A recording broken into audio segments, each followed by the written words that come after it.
Эссе жазуға қойылатын бірыңғай талаптар. Жазу арқылы ойымызды еркін жеткіземіз.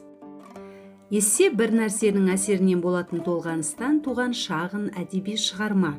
Эссенің басқа ғылыми жұмыстардан өзгешелігі берілген тақырыпты қысқа әрі нақты жеткізе білуінде.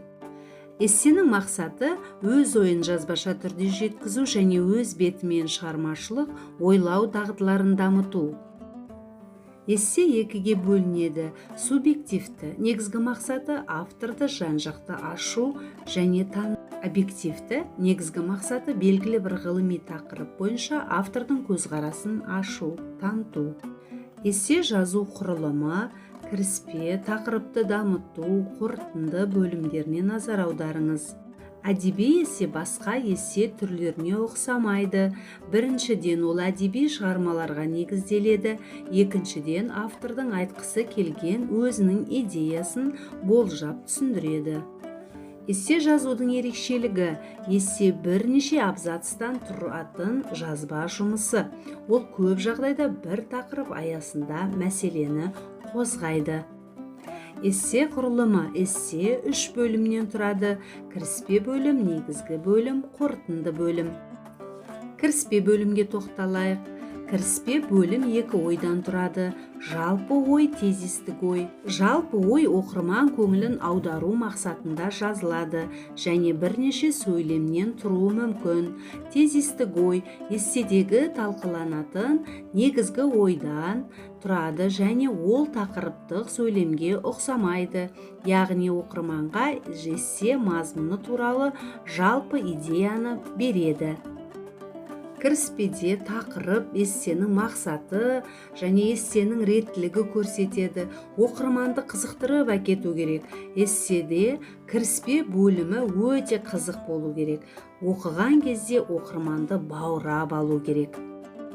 Бірінші абзац кіріспе сөз тіркестері, фразалар төмендегідей: бұл халық арасында саналады, адамдар жиі бекітеді, көп адамдар ойлайды, бұл жиі ұсынылады, саналады, тағы да басқа.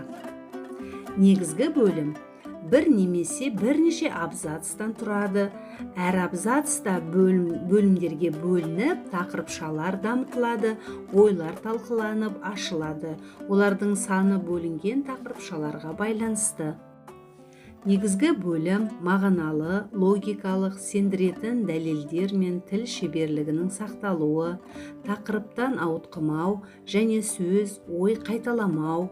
Келтірілген дәлелдер эссе жазушының пікірімен ұштасуы керек. Дәлелдің түсіндірмесі аясында толық мағлұмат беру, мысалдар арқылы дәлелдеу және өз дәлелдерін негізгі идеямен байланыстыру. Алынған мысалдардың тақырыпқа сай орынды қолданылуы. Қысқаша қорытынды жазу эссенің келесі бөліммен байланыстырып отыру қажет. Өз көзқарасыңды білдіретін фразалар: бұл жағдайда мен өз көзқарасымды түсіндірсем деп едім. Бұл мәселе бойынша мен өз ойымды білдірсем деп едім. Қорытынды бөлімінде кездесетін фразалар: толықтай алғанда, қорытындысында, қорытындылай келе, барлық жағдайды ескере отыра, соңында, тағы да басқа. Эссенің үздік шығуына әсер етеді.